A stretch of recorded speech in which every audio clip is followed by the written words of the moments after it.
pourriez-vous nous montrer comment on ajoute une condition à une diffusion? Un exemple pratique, pourriez-vous nous montrer comment utiliser les différentes variables dispo au niveau de l'objet de la diffusion et du corps de mail? Alors, comment on ajoute une condition? Et en fait, la démo a été voilà, un peu trop loin. C'est qu'ici, j'ai rajouté, donc comme je le disais tout à l'heure, on peut envoyer des diffusions de façon programmée. Donc ici, avec les programmations de l'administrateur. Donc là, c'est régulièrement, tous les 5 du mois, je les envoie.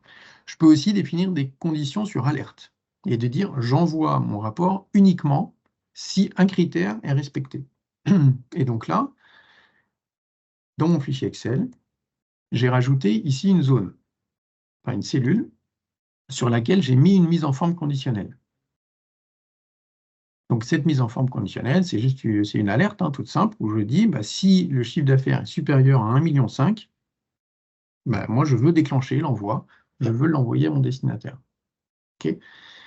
Donc j'ai configuré cette zone avec cette mise en forme conditionnelle. Et donc le Messenger, lui, je vais l'enlever pour que vous voyez qu'on parle de 0. Je l'ajoute une condition. Il détermine le fichier sur lequel on est. Pourquoi j'ai une liste déroulante? C'est qu'une des astuces, c'est d'avoir plusieurs fichiers aussi. Vous pouvez envoyer dans une même diffusion plusieurs fichiers. Il trouve que c'est dans l'onglet menu et il trouve la fameuse cellule sur laquelle il y a une alerte. Je fais OK. Et donc là, en fait, qu'est-ce qu'il a fait? Si je ne mets pas cette condition et que je teste l'envoi, je le relance, comme tout à l'heure. Donc là, il va m'envoyer 4 mails. J'avais mes 3 commerciaux, plus moi, je me suis rajouté. Donc moi, j'accède à tout et chacun de mes commerciaux accède à ces données. Donc si je reviens sur ma boîte de réception, j'ai mes différents mails qui arrivent. Donc voilà, j'ai mes 4 mails qui sont arrivés à 17h43.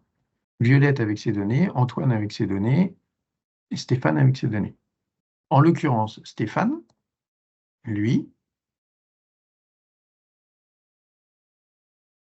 il est en dessous du 1,5 million. Vous voyez qu'il n'est pas en rouge. Donc, si j'applique mon alerte, il ne devrait pas être envoyé à Stéphane. D'accord? Donc, vu que Stéphane n'a pas dépassé mon seuil de 1,5 million, je ne dois pas lui envoyer. Et en l'occurrence, c'est ce qui s'est passé tout à l'heure.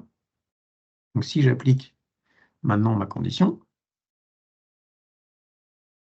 je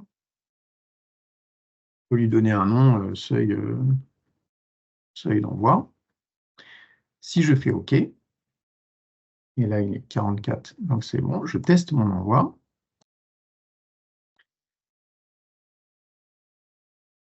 Cette fois-ci, Stéphane ne va pas recevoir de mail parce que son seuil n'a pas été enclenché. Donc le cas pratique, c'est ça, on parle de seuil de stock, on parle de dépassement d'objectifs, on a ces cas d'usage-là.